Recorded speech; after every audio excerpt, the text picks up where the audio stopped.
Boa noite a todos. Que a paz do nosso Mestre Jesus se faça em nosso coração e que ela permaneça em nós. Vamos serenando a nossa mente, o nosso coração, para estarmos aqui agora em mente e coração. A espiritualidade traz para nós essa noite, para a nossa reflexão, o silêncio. Como lidamos com o silêncio? Sabemos ficar em silêncio? Muitas vezes acreditamos que ficar em silêncio é só fechar a boquinha e ficar quietinho. Necessariamente não. Muitas vezes nós estamos aparentemente em silêncio e a nossa mente está numa gritaria terrível, está numa guerra imensa. Nós brigamos com os nossos pensamentos, nós entramos numa perturbação mental muito grande e estamos ali parecendo uma samambaia, uma planta, mas dentro de nós está a perturbação. O silêncio nós alcançamos através do equilíbrio, da oração, da disciplina do pensamento. Nós somos o que pensamos. Como andam os nossos pensamentos? Eu tenho boas inspirações, eu estou ligada aos bons espíritos, aos espíritos mensageiros, ao meu mentor, ao meu anjo guardião, ou simplesmente eu esqueço, eu estou à deriva. Qualquer espírito que passar é boa companhia e eu trago para perto de mim. Sou eu que decido o que eu assisto, o que eu ouço, sou eu que decido o que entra na minha mente. Da mesma forma que sou eu que decido quem entra dentro da minha casa. E assim também são os pensamentos. Eu posso estar sendo influenciado por maus pensamentos, mas eu decido se eu quero ficar com eles ou não.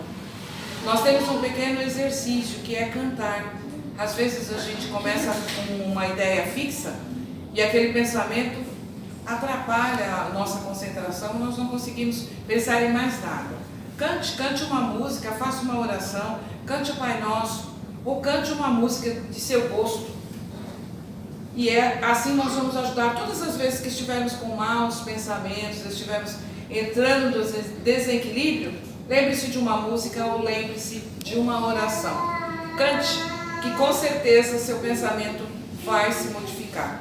Nós vamos rogando e através do costume, da disciplina, nós vamos percebendo que vamos sendo influenciados por bons pensamentos. Então essa é a mensagem da noite do silêncio, que muitas vezes acreditamos que o silêncio é só ficar quietinho. E temos que lembrar também do respeito do silêncio com os nossos vizinhos. Se vamos construir alguma coisa do lado de casa, a gente tem que avisar o vizinho. Procurar fazer barulho num horário comercial, num horário que você sabe que você não vai atrapalhar. Ligar uma música, não ligar num volume tão alto para não perturbar o seu vizinho. Afinal de contas, o seu gosto pessoal pode não ser o do seu vizinho, ele não compartilha do mesmo gosto musical. É desagradável você ouvir uma música em alto volume quando não te agrada, quando você quer prestar atenção em outra coisa. Então, o respeito do silêncio com os nossos vizinhos. Nós temos que pensar e usar de empatia. Gostaria que fizesse comigo? Então não faça com o outro. Vamos respeitar o direito do outro. Mesmo dentro do nosso lar. Aquele que está dormindo, nós falamos alto, não nos incomodamos, né? Vamos prestar atenção no volume da nossa voz e de como tratamos aqueles nossos queridos, principalmente os que estão dentro do nosso lar.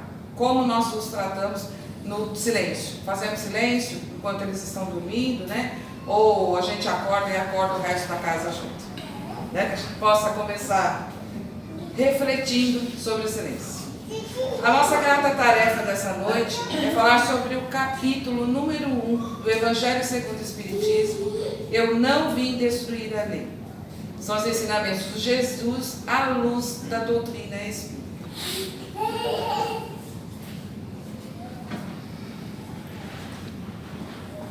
Não penseis que vim destruir a lei e os profetas. Não vim para destruí-los, mas para dar-lhes cumprimento. Porque em verdade vos digo que o céu e a terra não passarão até que não se cumpra tudo quanto está na lei, até o último J e o último ponto. São palavras de Jesus, está no Evangelho de Mateus, capítulo 5, versículo 17 e 18.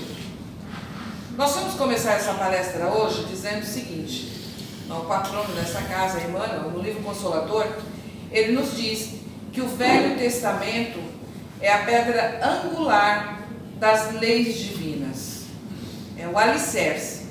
E o Novo Testamento, que são as palavras de Jesus reunido através dos seus discípulos, né, é o edifício, é a fortaleza que nos leva. Para entender o que Jesus dizia para os judeus daquela época, nós temos que voltar às velhas escrituras, nós temos que olhar o Velho Testamento. Acontece que muita gente acaba dizendo que a Bíblia, ou mesmo que o Velho Testamento é obsoleto. Nós compreendemos da mesma forma que os desenhos rupestres, aqueles que foram desenhados lá pelos nossos irmãos primitivos, quem sabe um de nós, né, desenhou lá, para a gente parece desenho infantil, mas para eles tinha uma importância muito grande, e era a verdade que eles tinham do momento, ao conhecimento e a limitação deles, e até aquele momento, dos desenhos, que para eles era muito importante. O Velho Testamento, da mesma forma, é a história de um povo, contada por seu povo, dentro da sua inteligência e do seu conhecimento.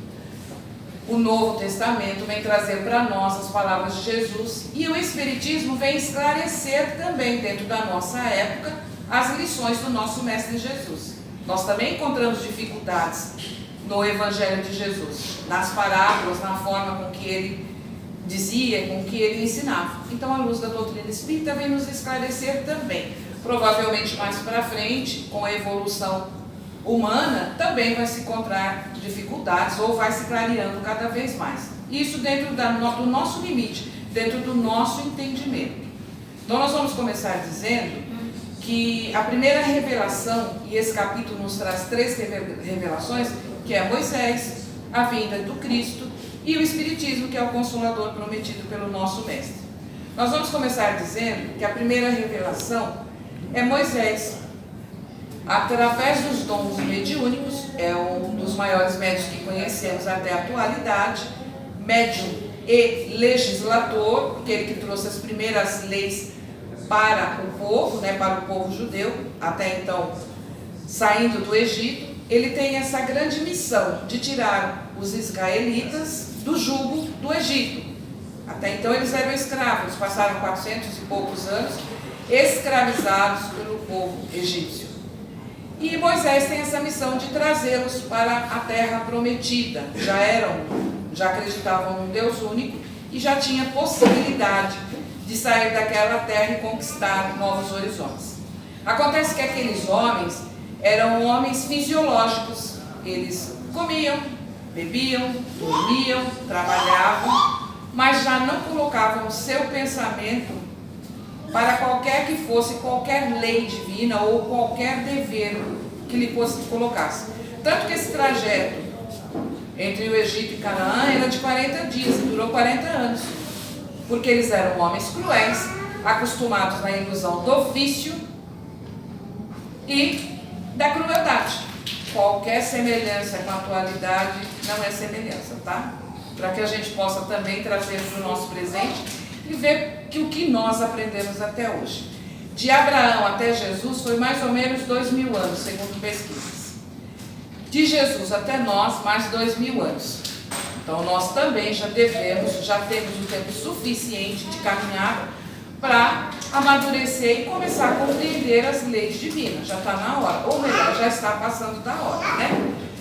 E Moisés então traz, para se ter uma ideia, eram 600 mil homens em idade de luta. Eles não contaram nem os idosos, nem as mulheres, nem as crianças.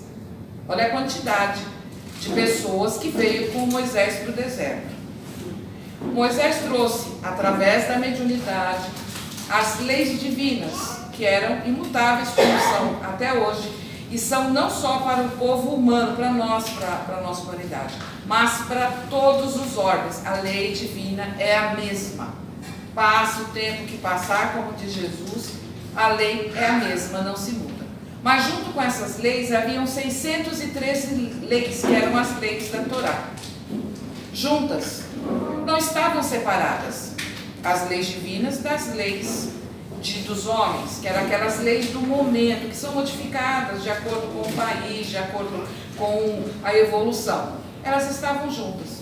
Tanto que Jesus não trouxe nada. Ele não trouxe as leis para serem modificadas. Ele passou a exemplificar e a falar com amor das leis que já existiam. E essas leis, elas constam, os 10 mandamentos, ele não vem certinho, 1, 2, 3. Ele está em Levítico, Deuteronômios e Êxodo. Vocês vão encontrar, quem quiser procurar, vão procurar essas leis dispersas.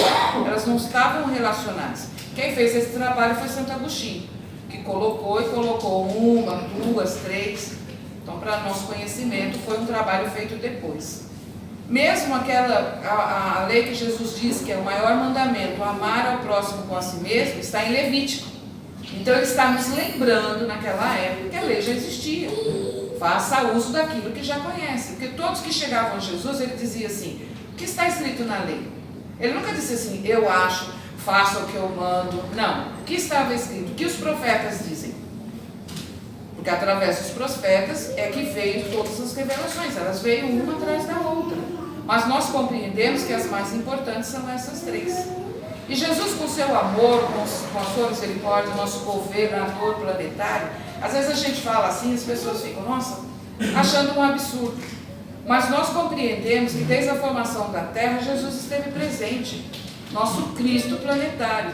Ele esteve, foi decidido e foi compartilhado entre os espíritos superiores a forma de ajudar o planeta Terra. Então, se ele está desde o começo, ele não ia modificar as leis. Ele não iria, porque ele mesmo as trouxe, para que nós, aos poucos, viéssemos conhecendo as leis de Deus. E aquele povo, muitos morreram, outros renasceram, com outra proposta, sabendo dos seus limites e seus deveres. Se aquelas leis morais eram difíceis naquele momento, é porque eram homens cruéis e precisavam de um Deus punitivo, de um Deus firme, que os colocasse, que eles tivessem medo, que eles tivessem receio. Jesus vem e nos fala de um Pai, nos diz que é um Pai, que existe um paraíso.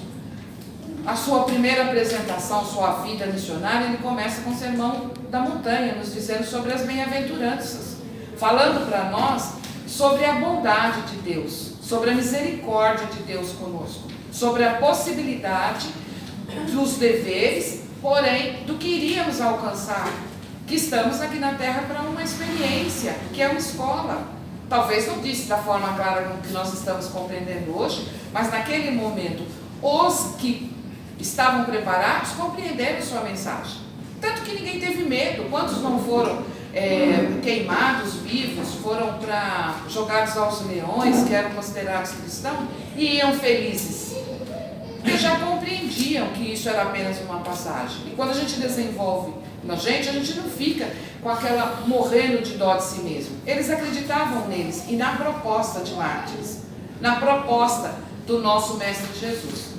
Eu escrevi e fiz um roteiro porque eu ando perigosa, eu estudo e eu esqueço. Então, eu marquei algumas coisas que eu gostaria de compartilhar com os senhores.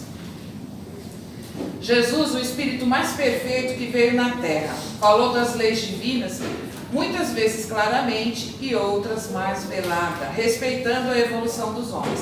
Da mesma forma que qualquer que seja a palestra, qualquer que seja o entendimento do orador, seja ele um padre, um pastor, um palestrante, ele vai atingir o coração daquele que está pronto. Ele vai semear a semente na terra fértil. Muitas vezes nós estamos tão fechados dentro de nós que nós não absorvemos a lição. Então nós entendemos, mas não compreendemos. Porque a compreensão é quando eu compreendo, coloco em mim e passo a exercer o que eu compreendo. E Jesus nos respeitou através das parábolas, porque aqueles que estavam preparados entenderam. E aqueles que não estavam não se sentiram menosprezados, não se sentiram humilhados pela não compreensão.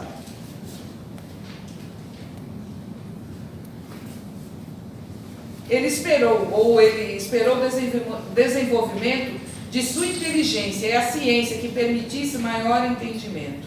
Ensinou que Deus é Pai de todos, contrariando a ideia de um povo eleito acima dos outros. Ensinou a lei do amor, da igualdade, liberdade e o progresso. A grande bênção que foi o nosso Mestre Jesus entre nós, diz que não haveria papel para escrever todas as benfeitorias, todo o conforto, consolo, esclarecimento que ele deixou para aquele povo naquele momento tão sofrido. Jesus, ele poderia conversar com qualquer um, com o sacerdote, com aquele mais inteligente, com o mais humilde dos seres humanos. Ele os tratava com igualdade, com justiça, com amor e com respeito. Ele os ajudou. Para nós, ignorantes, que acreditamos, porque milagre é tudo aquilo que a gente não sabe desenvolver, não sabe explicar. Mas todas as formas de bênçãos divina foi feita naquele momento para aquele povo. E é feito a todo instante para todos nós. De alguma forma nós somos auxiliados dentro das nossas necessidades, mas não temos ainda a compreensão, não sabemos agradecer, não percebemos. Nós não percebemos as bênçãos que recebemos todos os dias, porque nós ainda continuamos um povo infantil que acredita que rogando a Deus pelas mazelas vai conseguir alguma coisa, sem esforço. E aqui é bem explicado, tudo aquilo que a gente precisa, Deus providencia, desde que nós nos colocamos e façamos a nossa parte. E assim, nosso mestre partiu, e deixando o Consolador prometido, passa-se então a segunda revelação, que é o nosso mestre entre nós. E chega o Consolador prometido no século XIX, o Espiritismo, através do senhor Allan Kardec, e é claro, um grupo de espíritos com a proposta de ensinar e deixar registrado esse intercâmbio espiritual entre a Terra e a dimensão espiritual. Esse Consolador está conosco e vai ficar até o final dos dias. É a fé raciocinada. A doutrina dos Espíritos nos diz que nós temos que olhar, estudar, compreender, mas acima de tudo, olhar dentro da nossa razão. Eu compreendo, eu aceito dentro de mim, eu estou no meu momento, está certo. Da mesma forma que eu estou aqui falando com os senhores, é para incutir a curiosidade, desenvolver nos senhores a vontade da pesquisa, de chegar em casa e buscar. O que essa senhora falou está certo? O que ela falou é verdade? Onde será que ela pesquisou isso? O Evangelho, eu falei em outra palestra, nós temos quase 7 mil idiomas no mundo, mas a tradução bíblica não chega nem à metade para todos os idiomas. Então a gente acredita que nem metade do planeta, do mundo, conhece, lendo o Evangelho, lendo as lições do Mestre. Talvez teu irmão, o único Evangelho que ele vai conhecer é através da tua palavra.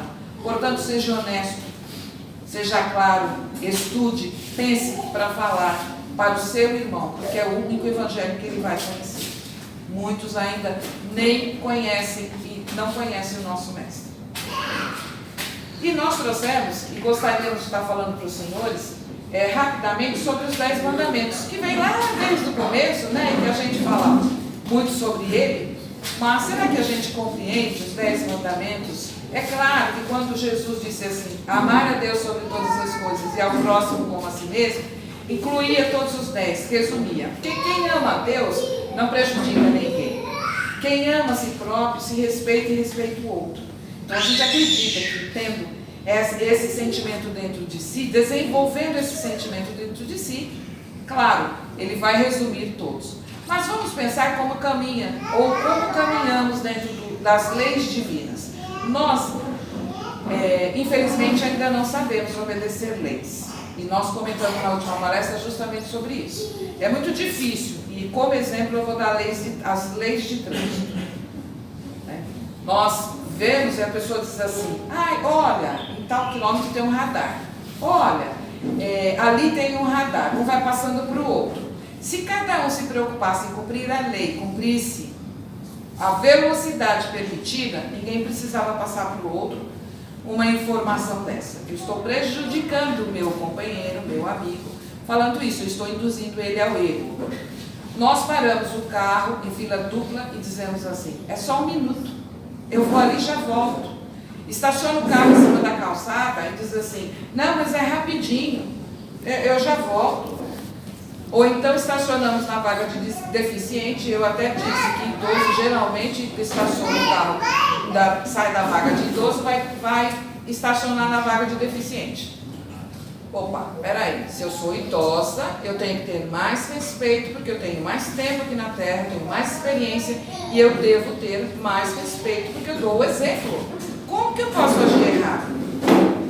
Então, se a gente não consegue, e o que nos faz obedecer às leis são as multas, porque dói no nosso bolso, né? Aí a gente obedece. Bom, eu não passo por sinal, ou eu não passo de 200, porque eu vou ser multado.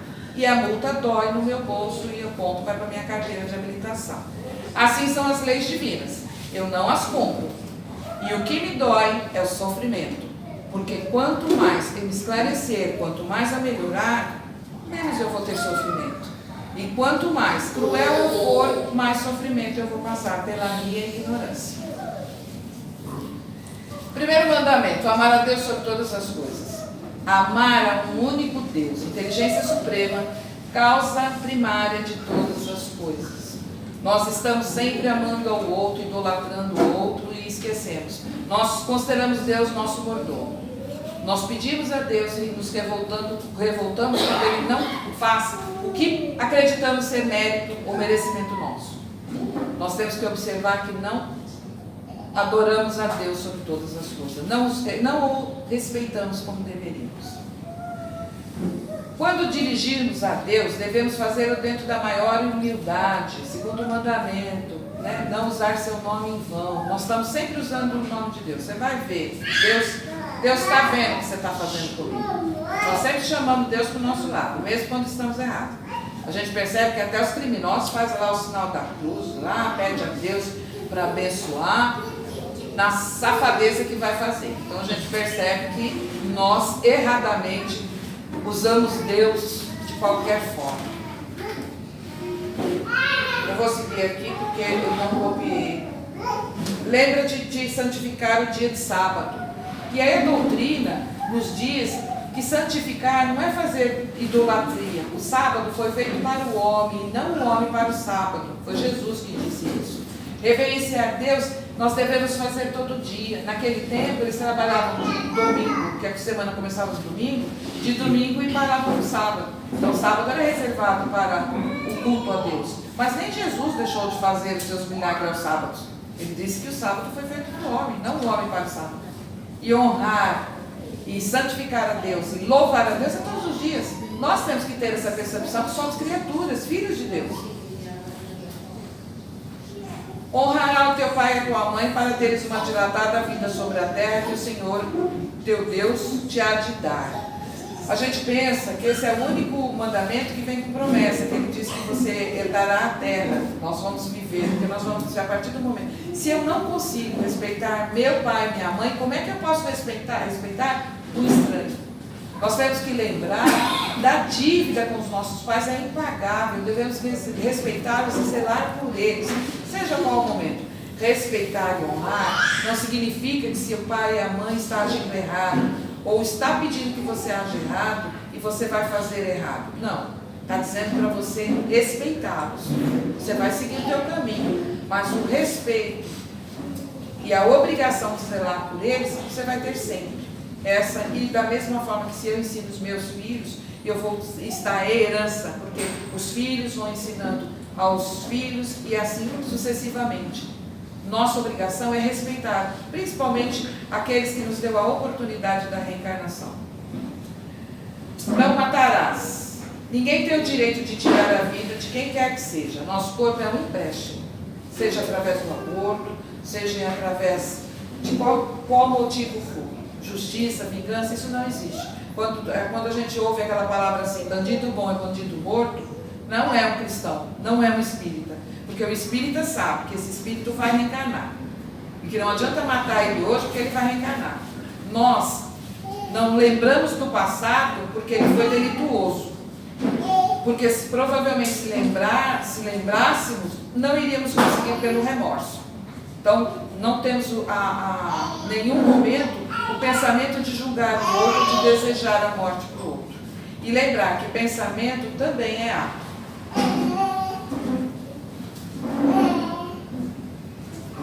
Não cometerás adultério. E aí a gente lembra sempre do sexo, né? Não posso trair minha mulher, não posso trair meu marido. Adulterar significa quando usamos de falso testemunho contra outra pessoa. Nós estamos sempre adulterando, sempre dando jeitinho brasileiro. É isso que nós precisamos, ser honestos, ser corretos.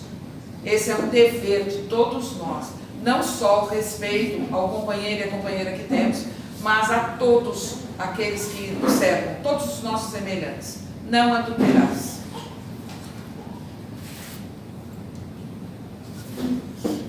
Não furtarás. E a gente pensa, quantas vezes a gente furta a esperança do próximo? Às vezes é a única coisa que a pessoa tem e a gente furta.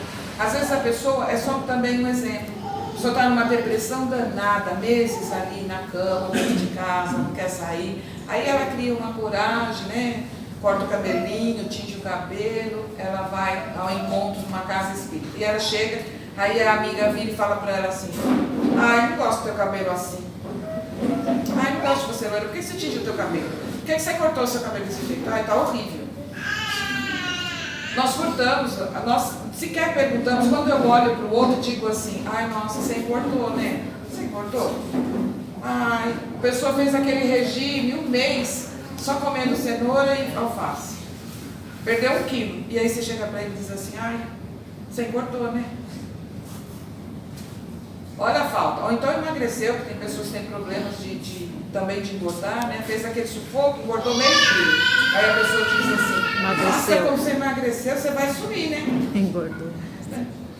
Ai, você tá doente? O que você tem que você tá tão magro desse jeito? Gente, nós furtamos a esperança, nós acabamos. Ai, vou fazer tal coisa. Ai, não faz, não vai dar certo.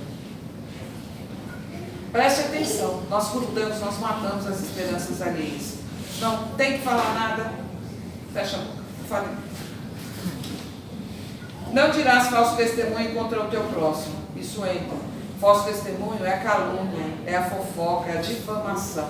E depois que a gente fez, não adianta pedir desculpa. Ah, eu sinto muito, eu pensei que era você. Tem casos que acontecem das pessoas, principalmente quando na internet, as fotos. Não compartilhe, gente. Ah, é ladrão de criança, é ladra, aconteceu isso, põe lá na internet. Aí aquela pessoa é parecida, acaba sendo linchada. E isso acontece em casos verídicos, mesmo aqui na Baixada já teve um caso de uma moça que foi linchada, morta, porque simplesmente acharam que ela era a pessoa que raptava criança e não teve rapto nenhum. Então a gente precisa cuidar do falso testemunho, né? Não desejarás a mulher do próximo. Aí sim entra o adultério. Quando você está com alguém, você espera que esse alguém seja leal. É o elo. Da mesma forma que houve na aliança com a tábua dos 10 mandamentos, em que Deus fez esse elo de confiança entre o homem, trouxe esse elo de confiança, nós também temos que ter esse elo de confiança. Tanto que os casamentos geralmente têm aliança, né? Que é um firmar o compromisso de estar junto. É claro que não é o correto, a gente pensa na oportunidade de se acertar. Mas não deu certo? Vai cada um com um lado. Não é justo trair a confiança daquele que está ao seu lado, independente se é virtual ou não. Hoje existe muito namoro virtual que a pessoa pensa assim: ah, mas é só na internet, eu nem conheço. Olha o ato, olha a forma. Vamos respeitar as pessoas que estão aos nossos lados. E o 10º mandamento: não cobiçarás a casa do teu próximo, nem o seu servo, nem a sua serva, nem o seu boi, nem o seu jumento, nem outra coisa alguma que lhe pertence. A inveja, gente, a cobiça, a inveja. E não, quando a pessoa diz assim: ah, eu estou com uma invejinha branca de você. Não existe inveja colorida. Inveja é inveja de qualquer forma. Se eu descobrir a inveja em mim, que bom, que eu posso me corrigir, que eu posso coibir qualquer atitude minha que faça mal ao meu semelhante. Eu preciso conhecer as minhas trevas para poder iluminar e melhorar. Então, se eu percebo em mim a inveja, que eu corrija. Eu estou aqui para isso, para me corrigir, para me melhorar. Não de achar que o outro tem mais porque ele não merece. Quem disse que eu sou só eu que sou merecedora de alguma coisa? O outro tem tanto merecimento quanto eu, filho de Deus, da mesma forma. Talvez se esforçou até mais do que eu para conseguir o que tem. Então a gente tem que pensar muito na inveja, na cobiça do que o outro tem. Se manter dentro daquilo que tem, trabalhar, obedecer, criar e merecer para receber. Olha, será que a gente cumpre os 10 mandamentos? Já deu para perceber que a gente tem falha pelo menos em alguns deles, né? Vamos voltar para casa e olhar os 10 mandamentos, que a gente acha tão esquecido, falar assim, não, está lá no Velho Testamento, Jesus diz que é amar a Deus sobre todas as coisas, e tá bom, né? Não precisa mais olhar os 10 mandamentos. E aí, para terminar, eu queria dizer que o mandamento que Jesus disse, o único mandamento que Jesus deixou foi esse: eu vos dou um novo mandamento, amai-vos uns aos outros como eu vos amei. Somente assim podereis ser reconhecidos como os meus discípulos. Essas palavras estão no Evangelho de João, capítulo 13, versículo 34 e 35. Nós falamos muito do nosso Mestre Jesus, dos seus exemplos, do seu amor, da sua misericórdia por nós. A última palavra de Jesus entre nós foi: estarei convosco até o final dos dias. Nós somos amparados pelo Mestre Jesus todos os momentos da nossa vida, muitos deles, os piores momentos.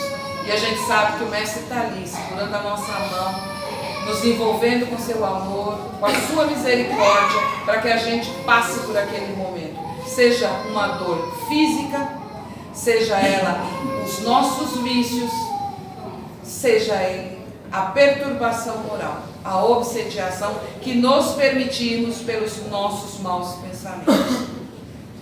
Nós temos que verificar que Jesus não veio destruir a lei. Ele veio nos ensinar a cumprir as leis de Deus, os nossos deveres. Nós temos que começar a obedecer às leis dos homens e compreender e colocar na nossa vida as leis divinas. Vamos pensar a respeito sobre o capítulo 1, desenvolver em nós a possibilidade do estudo? Eu agradeço a todos por terem me ouvido, desejo a todos que retornem aos seus lares e que alcancem o que vieram buscar nessa casa de caridade. Eu os abraço a todos fraternalmente e agradeço mais uma vez por terem me ouvido. Minha gratidão.